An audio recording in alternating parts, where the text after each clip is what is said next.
Alors justement, on parle de la transition en ce moment, on parle de ce qui reste du régime, peut-il tenir? Pour avoir des comparaisons historiques dans l'esprit du commun des mortels qui n'est pas familier comme vous avec tout cela, est-ce qu'on peut dire que les gardiens de la révolution sont au régime iranien, ce qui était les SS d'une certaine manière pour le Troisième Reich, c'est-à-dire le pilier idéologique du régime qui le structure à tout prix et qui peut même survivre théoriquement à la mort du chef? Oui, probablement, oui. C'est-à-dire qu'ils sont coupés du reste de la société. Ils ont leur armée. Vous savez, il y a une autre armée qui s'appelle l'Artèche, qui est l'armée de conscription, d'une certaine manière, qui est beaucoup moins bien armée, qui a beaucoup moins d'armement, je veux dire.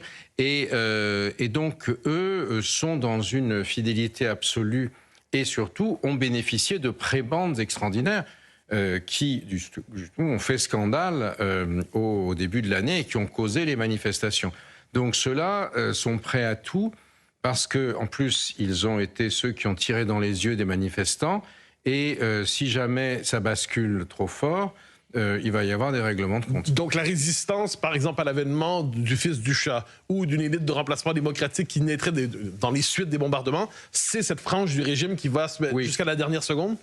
Les gardiens de la Révolution, effectivement, sauf si certains d'entre eux décident et ont la capacité de basculer avec armes et bagages en disant de toute façon c'est foutu, parce qu'il faut bien voir qu'il est très difficile d'envisager que le régime iranien puisse survivve en termes d'armement. La Chine est très embêtée, les Russes regardent ça avec prudence et leurs stocks d'armement vont s'épuiser.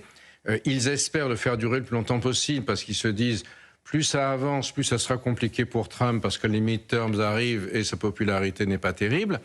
Mais je crois que c'est pour ça... Ils ont quand même aussi l'arme du pétrole, parce qu'ils ont annoncé qu'ils allaient bloquer le détroit d'Ormuz, par lequel transite quand même 20% du pétrole mondial. Oui, mais elle est très ambivalente, cette arme du pétrole, parce que ça, c'est du pétrole qui va chez les Chinois, c'est-à-dire qui va chez leurs principaux alliés. Il n'y a quasiment pas de pétrole que vous consommez dans votre voiture qui passe par le détroit d'Ormuz aujourd'hui.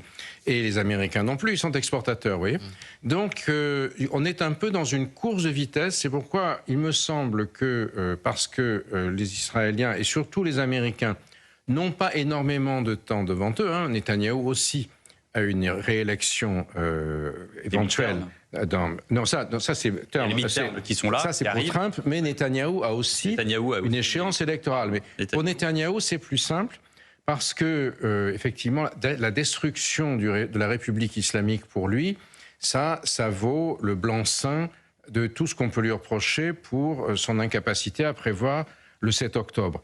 En revanche, pour Trump, c'est beaucoup plus compliqué parce qu'il y a l'inflation aux États-Unis, les ouvriers qui avaient voté pour lui ne voient plus l'intérêt, les Latinos considèrent que l'ICE dans le Minnesota les menace, les Noirs se sentent... Le front anti-Biden... Il avait promis qu'il n'y aurait plus de guerre. Et il avait promis qu'il n'y avait plus de guerre. Ça se compte en trillions de... Voilà, ses ennemis passent leur temps à exhumer ces tweets qui disent « jamais la guerre, ça c'est les démocrates, c'est Sleepy Joe, etc. » Et donc, il y a une course de vitesse qui s'engage et il me semble que on devrait voir dans les jours qui viennent une accélération de la violence pour essayer de faire basculer le régime iranien qui va répliquer.